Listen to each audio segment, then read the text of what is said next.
से आमतौर पर IC-814 के रूप में जाने जाते हैं। एक इंडियन एयरलाइंस एयरबस A300 थी जो नेपाल के काठमांडू में त्रिभुवन अंतरराष्ट्रीय हवाई अड्डे से दिल्ली भारत में इंदिरा गांधी हवाई अड्डे के लिए रवाना हुई थी। तब इसे हाईजैक कर लिया गया था। इस विमान का संचालन 37 वर्षीय कैप्टन देवीशरण और प्रथम अधिकारी राजेंद्र कुमार ने किया था। साथ ही फ्लाइट इंजीनियर अनिल कुमार जग्गिया भी थे। 5 नकाबपोशी लोगों ने भारतीय वायुसेना में प्रवेश करके कुछ समय बाद एयरबस का अपहरण कर लिया। अपहरणकर्ताओं ने विमान को कई स्थानों पर ले जाने का आदेश दिया, अमृतसर और फारस की फाड़ी से लेकर दुबई तक। लास्ट में अपहरणकर्ताओं ने विमान को अफगानिस्तान के कंदाहार में उतारने के लिए मजबूर किया। अफगानिस्तान में उस समय तालिबान का नियंत्रण था। अपहरणकर्ताओं ने दुबई में 176 यात्रियों में से 27 यात्रियों को रिहा कर दिया था, लेकिन एक को चाकू मार दिया और कई लोगों को घायल कर दिया। नमस्कार दोस्तों, 24 दिसंबर 1999 को इंडियन एयरलाइंस के एयरबस 300 को क्यों हाईजैक किया गया था, आखिर इसके पीछे क्या कहानी है, आज हम इस वीडियो में बताएंगे। 24 दिसंबर 1999 को इंडियन एयरलाइंस की फ्लाइट IC-814 ने काठमांडू नेपाल से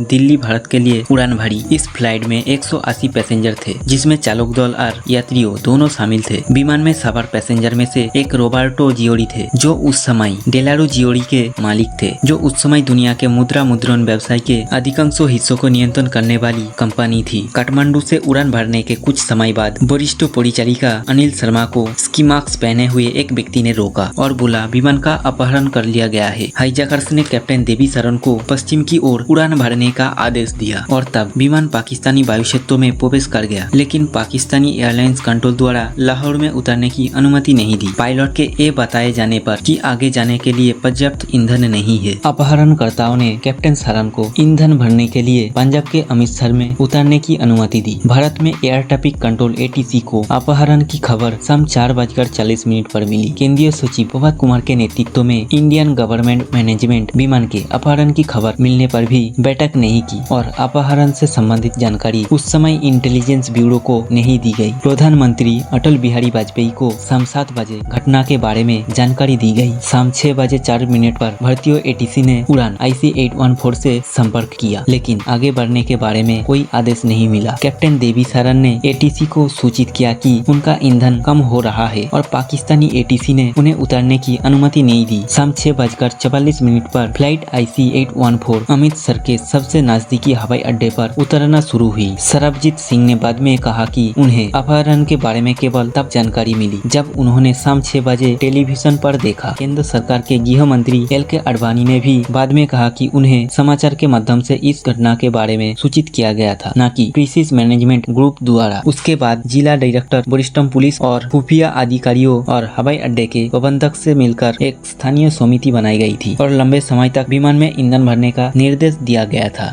NSG को शाम 6:25 पर अमृतसर के लिए रवाना होने के लिए तैयार रहने को कहा गया। 7:40 पर CMG ने NCG को रवाना होने को कहा। NSG शाम 7:55 पर रवाना हुई। हालांकि तब तक बहुत देर हो चुकी थी। हाईजैकर्स को संदेह था कि ईंधन भरने में समय लग रहा है और तेज गति से टैंकर रास्ते में आ रहा है। तभी अपहरणकर्ता को शक हुआ और पायलट से उड़ान भरने को कहा और बोला, नहीं तो यात्रियों को मार दिया जाएगा। सिर पर बंदूक तानकर और विशेष बलों से उस समय मदद न मिलने पर विमान अमृतसर से उड़ान भरी और कैप्टन शरण ने ATC को प्रस्थान की घोषणा करते हुए कहा, हम सब मर रहे हैं। NCG ने 2 महत्वपूर्ण बिंदु पर गलती की और तर्क संगतता के जाल में फंस गई। सबसे पहले इसने अमृतसर से बिना ईंधन भरे ही उड़ान भरने वाले विमान की संख्या का ध्यान नहीं रखा, साथ ही आरक्षित ईंधन की भी गणना नहीं की। लाहौर ATC ने विमान को पाकिस्तानी हवाई क्षेत्रों से वापस भेज दिया था। पाकिस्तान और भारत के बीच कुछ महीने पहले ही